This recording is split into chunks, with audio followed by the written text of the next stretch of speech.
Professor João Virgílio, me fale uma coisa, se você é um professor e vai trabalhar com inteligência artificial, é só começar a trabalhar ou tem algum pano de fundo conceitual que é importante ser considerado? Olha, Glauber, na educação, assim como também em outras ciências, depende do meu fundamento epistemológico. Com base em qual teoria eu estou trabalhando a educação relacionada com a inteligência artificial, né? Eu poderia dizer, aqui, falar de 4 fundamentos, né? A aprendizagem significativa, que é a teoria de David Ausubel, a teoria do Paulo Freire, da educação libertadora, a teoria histórico-crítica do Dermeval Saviani, a escola dele, né? E a taxonomia de Bloom sobre avaliação. Na teoria da aprendizagem significativa, é um fundamento muito interessante para a educação, pelo seguinte: ao invés de centrar a educação no professor, ela é centrada em grande parte no aluno, o que já está bem conectado com a questão da busca e do aprendizado na inteligência artificial. A teoria da aprendizagem significativa, ela tem dois campos bem distintos. Uma é uma aprendizagem por descoberta. Nós temos aqui até um esquema, né? Esse esquema vai aparecer no vídeo, né? É uma por exposição e uma por descoberta. Então, uma aprendizagem significativa por exposição é aquela em que o professor pergunta para os alunos onde eles estão, né, em que nível eles estão, e a partir daí o professor provoca, transmite algum novo conhecimento. Por descoberta, é o próprio aluno que busca, né, onde ele está naquele ponto do conhecimento e para onde ele vai. E ele vai buscar o conhecimento. A por descoberta é a mais interessante, porque aquilo que a gente mesmo busca, a gente aprende melhor. E como a inteligência artificial é um campo muito vasto para o aprendizado, eu acho que essa aprendizagem significativa por descoberta é a que mais se conecta com a inteligência artificial. Teve aqui alguns anos atrás, uns 10 anos ou mais aqui na UFSCar, um evento, acho que era seminários para os professores, alguma coisa assim. Aí você era um dos professores, porque todos os professores da UFSCar eram participantes. Aí eu acho que o palestrante estava falando sobre metodologias ativas, não sei o que tinha que ter, que era para os professores utilizarem metodologias ativas. Aí você fez uma pergunta lá como participante, falando assim, mas uma aula expositiva, assim, bem estruturada, assim, isso também é válido?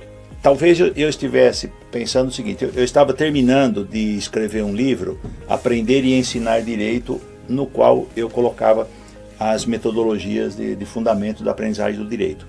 E eu estava dizendo para o pessoal, numa palestra para professores de direito, eu estava falando sobre metodologias ativas de aprendizagem, e algum professor disse: e uma boa aula expositiva não tem mais lugar? Eu disse: não, tem lugar sim, claro que tem. E aí eu vou lá no John Herbert, que é o autor da chamada metodologia tradicional. Existe o bom tradicional, óbvio. Há ainda uma boa aula expositiva.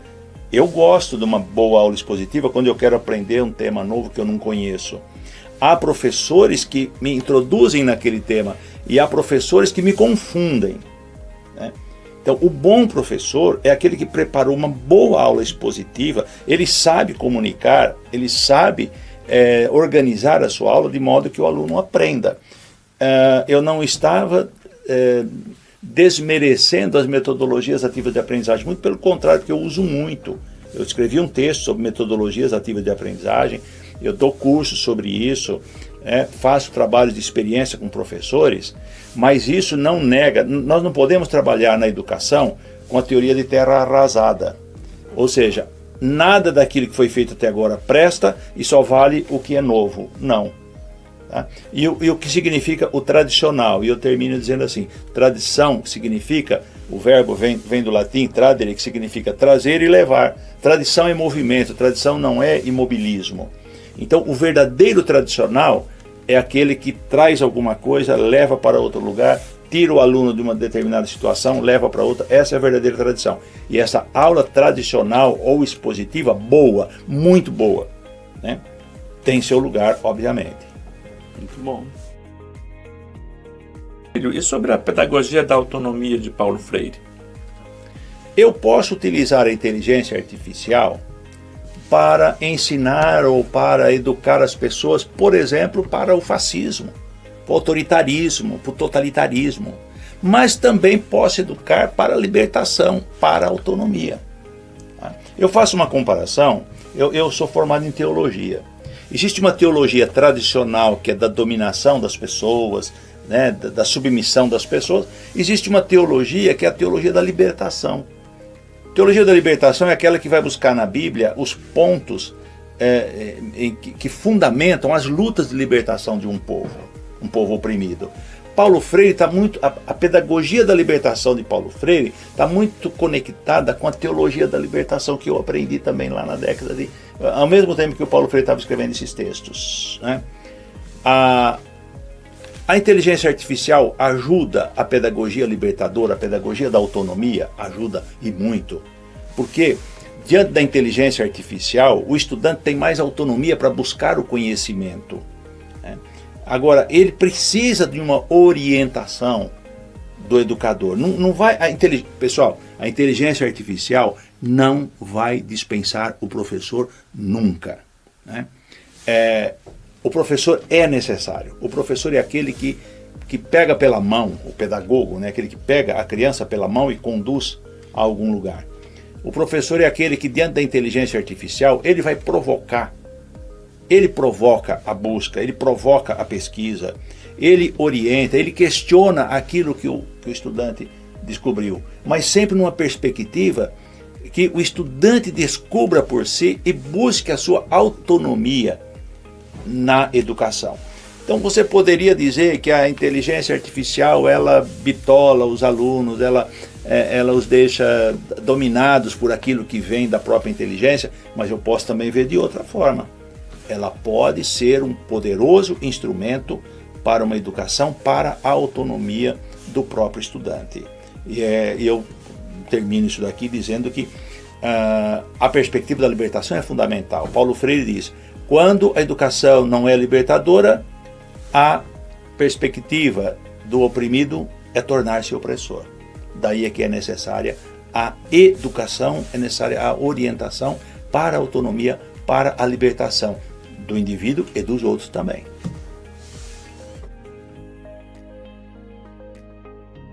Muito bom, professor, isso sobre o Paulo Freire. E sobre o Saviani? Demerval Saviani é um professor emérito da Unicamp, um dos grandes inspiradores da educação brasileira. Ele é o que desenvolve a pedagogia histórico-crítica, essa teoria que fundamenta muito os trabalhos da educação no Brasil. Eu posso resumir um pouco a teoria dele numa frase que ele diz e que eu completei aqui. Ele diz assim, olha, a teoria sem a prática é verbalismo. Isso seria mais ou menos como voltar aos tempos da escolástica e da metafísica. Palavras, palavras, palavras, sem relação com o contexto concreto. Então ele chama isso de verbalismo, palavras. A prática sem a teoria é puro ativismo. A pessoa faz, mas ela não interpreta o que ela faz. Ela não, às vezes nem entende o que ela faz.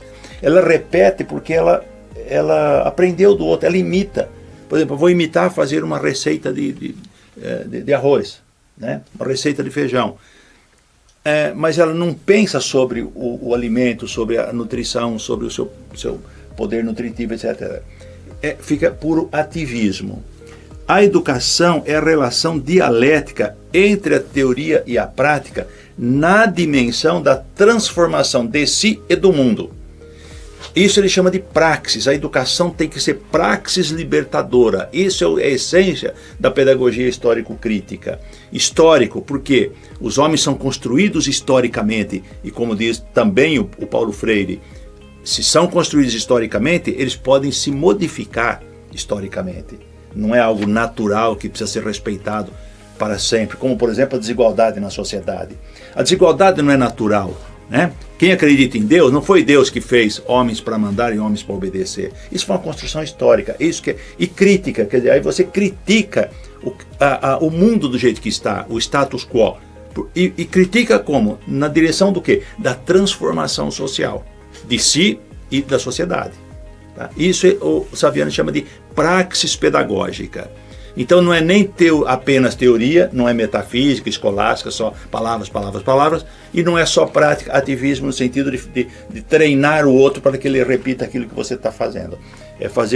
É ajudá-lo a pensar o mundo, né, a construir o mundo na prática e a transformar o mundo. Essa é a essência da pedagogia histórico-crítica. E nisto a inteligência artificial pode ajudar muito. Se eu tiver esta perspectiva de educação, eu vou buscar esta relação entre teoria e prática na própria inteligência artificial, ela vai me ajudar a fazer isso, e eu vou buscar elementos para a transformação de mim mesmo e do mundo. Isso é a essência da pedagogia histórico-crítica do Dermeval Saviani. Olha, nós podemos também falar da taxonomia de Bloom como um dos fundamentos para utilizar a inteligência artificial na educação. O que é a taxonomia de Bloom? É uma escala de verbos, de objetivos da educação, né, que eu posso ir da simples memorização até a capacidade de criação. Eu vou dar um exemplo, para ficar mais fácil, né? Eu sou um professor de história, eu vou ensinar a história do Brasil. Eu preciso saber onde eu quero chegar com o ensino de história para saber como eu vou avaliar. Ou até o contrário, como eu vou avaliar para saber se ele chegou onde eu planejava. Se eu estou planejando, como aconteceu na minha formação, um conhecimento de história do Brasil de pura memorização, eu vou dizer assim, olha, o Brasil foi descoberto no dia 22 de abril de 1500. Ele estuda isso no livro de história, eu coloco isso na lousa, ele decora, pura memorização, e no dia da prova eu pergunto, que dia foi descoberto o Brasil? E ele responde, foi descoberto no dia 22 de abril de 1500, ponto certo, ponto, um ponto. Isso é pura memorização. É aquilo que Paulo Freire chama de educação bancária. Eu vou exigir do estudante aquilo que ele depositou na sua cabeça, como se fosse uma caderneta de poupança, né? Eu vou perguntar, foi depositado e agora me devolvo o que foi depositado. A taxonomia de Bloom é o seguinte, este é apenas o primeiro passo, é o primeiro degrau do aprendizado e da avaliação. Eu tenho que evoluir. Então eu sou professor de história, o que eu quero que ele entenda da história? Eu quero que ele compreenda o que foi, o que levou ao que se chamou de descobrimento do Brasil, porque não foi um descobrimento, já havia os nossos povos originários aqui, como tantos desses que estão aqui na própria UFSCar, né? Já estavam por aqui, então ninguém descobriu nada. Eu vou como aplicar esse conhecimento para outros conhecimentos da história, para interpretar, analisar outros conhecimentos. Eu quero saber se ele consegue avaliar um texto de história que fala sobre o descobrimento do Brasil, e eu posso desejar também que ele crie alguma coisa a partir desse conhecimento de história que fala sobre, entre aspas, descobrimento do Brasil, para que ele consiga criticar, não apenas memorizar. O Brasil foi descoberto no dia 22 de abril de 1500. Isso não vai ajudar muita coisa, porque em qualquer lugar que eu perguntar, eles vão dizer isso. Mas agora, interpretar isso, aprender a história, questionar a história, criticar a história com perspectiva histórico-crítica do Saviani, ou numa perspectiva da autonomia de Paulo Freire, isso é só se a gente conseguir subir todos os degraus da taxonomia de Bloom.